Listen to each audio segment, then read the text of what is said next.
RD news network के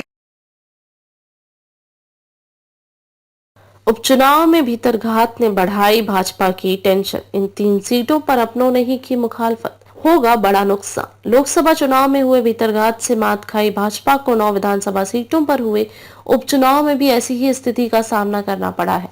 मतदान के बाद भीतरघात को लेकर मिले इनपुट ने भाजपा के शीर्ष नेताओं की चिंता बढ़ा दी है। अब पार्टी स्तर पर इस बात का आकलन किया जा रहा है कि इससे कितना नुकसान हुआ है।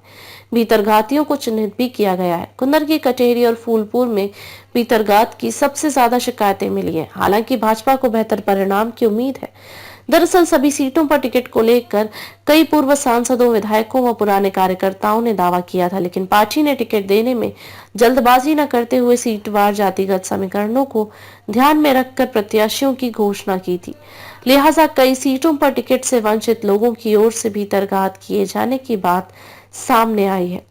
मझवा, कटेहरी, कुंदर की और सीसामऊ सीट पर तो प्रत्याशी घोषित होने के बाद से ही इसकी शिकायतें मिल रही थी। इसे थामने के लिए पार्टी के नेताओं ने भरसक प्रयास भी किए, फिर भी कई सीटों पर अपनों के ही मुखालफत सामने आई है। सूत्रों का कहना है कि सबसे अधिक शिकायतें कटेहरी और कुंदर की सीट पर सामने आई है।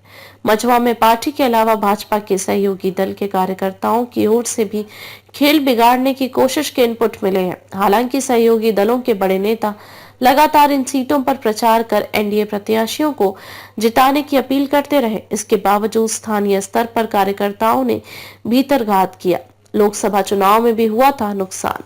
मनमाने तरीके से प्रत्याशियों के चयन पर लोकसभा चुनाव में भी भाजपा में भीतरघात से भाजपा को भारी कीमत चुकानी पड़ी थी। सभी 80 सीटों का जीत का दावा करने वाली भाजपा मात्र 36 सीटें ही जीत पाई थी। चुनाव परिणाम को लेकर भाजपा के शीर्ष नेतृत्व में आपसी कलह भी सामने आई थी।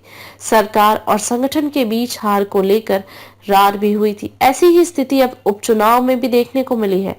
इसलिए माना जा रहा है कि अपेक्षा के मुताबिक परिणाम नहीं आया तो फिर भाजपा के भीतर आरोप प्रत्यारोप देखने को मिल सकते हैं।